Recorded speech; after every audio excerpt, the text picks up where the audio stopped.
About that brother Earl. That funeral tomorrow sure got me thinking about him today. Sure feel guilty that I'm not going to be there.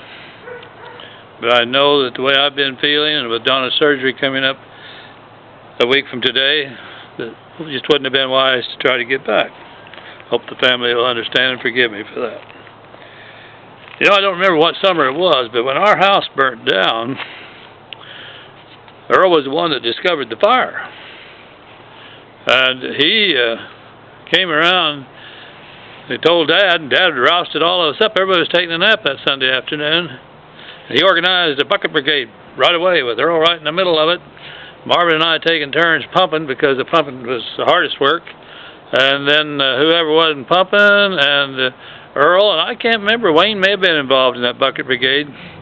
But we were carrying the water over to Dad, and he was at the corner of the house where the fire was and pouring the water on the fire. Unfortunately, he poured the water where the fire had already burnt through the wall. I heard him tell a neighbor later, if I just used my head, he said, and gotten a ladder and gone up above and poured the water down on the fire, I could have put that fire out. But he said the way it was, I actually fed the fire.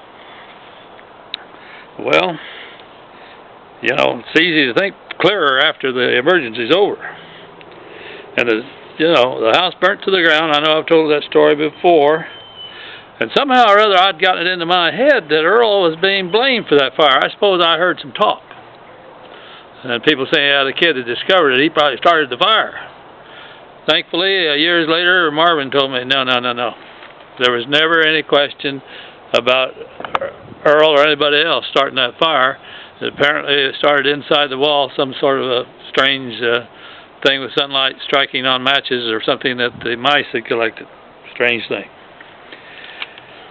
But one time when Earl was in about, 7th or 8th grade, I was in high school, and small school, bad weather, gyms open after lunch, and anybody that felt big enough to do it got in there and scrambled for the ball when somebody shot it, and there was 4 or 5 balls being shot.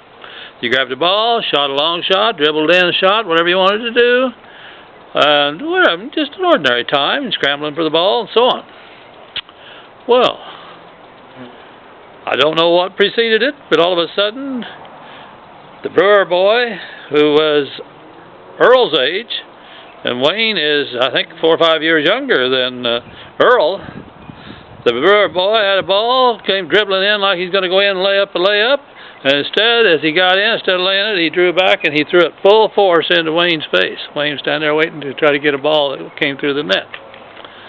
Man, oh man, Earl and I both started to go for him. And I said, wait a minute. 2 on 1, we're going to get in real trouble. Do you want to take care of this, or do you want me to? He said, you do it. Man, I went over and grabbed Brewer by the front of his shirt with my left hand, and I just slapped him back and forth with the other hand, and suddenly was aware the gym was totally quiet. Uh-oh, the superintendent has entered the gym. He comes down, everything froze. He comes down, he says, you, Dean Riggs, you go to the shop and wait for me.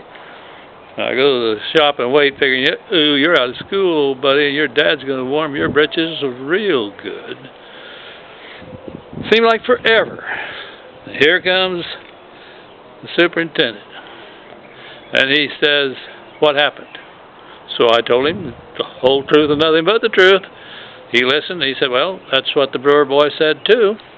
And he said, I really kind of figure he got what he deserved. He said, that boy can be so irritating, there's been times I wanted to do that myself.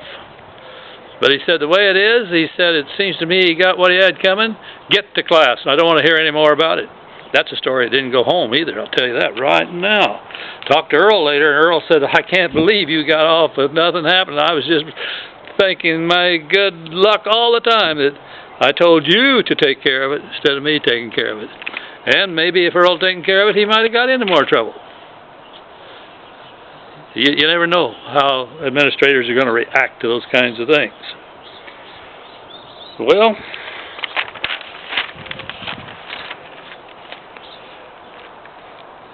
when the war was on, Dad working at Boyne on the night shift, didn't see much of him in the day, he was sleeping in, and got things organized and let the boys do the work.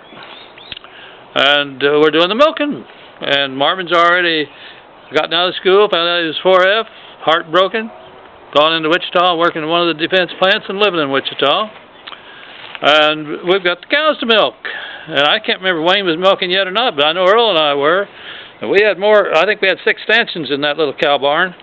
And we had 6 cows in there, and we were milking away, and I got through with my cows before Earl was through with his last one. So I let the other 5 out, and we didn't have but about 5 to bring in on the second shift, and I'm going out to get the next shift of cows. And I do a very, very stupid thing. Dad had bought a young bull, good lineage, and let it grow up, and we had treated it almost like a pet. We used to let it come in with the cows. We fed the cows when we were milking them, and that young bull liked coming and getting there, stick his head in the stanchion. He didn't mind being snapped in with the cows, get free lunch. Well, as I go out to get that second bunch, I never thought a thing about it. I knew the bull had grown up. We no longer had the other older bull. This bull was old enough, he was doing the job with the cows. Like an idiot. I was walking by that bull, and I never thought a thing about it. I laid my left hand on that bull's head and kind of pushed off of it as I went around him. It's the last thing I remembered. When I was waking up, I was on the ground being mauled around by the bull, who fortunately had no horns. And Earl was getting after him with a pitchfork to get him off of me. He said later, I don't know if I heard the oomph when he hit you or the oomph when you came down and hit the ground, but I knew you were in trouble. Well, Earl probably saved my life, and unfortunately I have to say that the bull went to the slaughterhouse the following Monday. It wasn't the bull's fault, but my dad said, now, once a bull attacks a human being, can't trust him again. So, my fault. Somebody got some cheap hamburger, and we lost a good bull.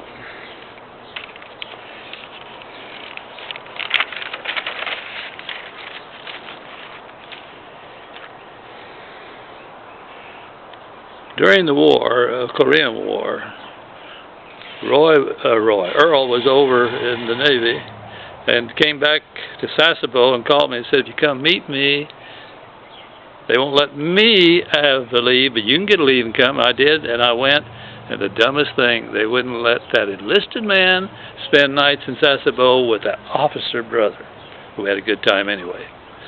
Earl Riggs, you're missed. You'll be missed most by your family, but we'll all miss you.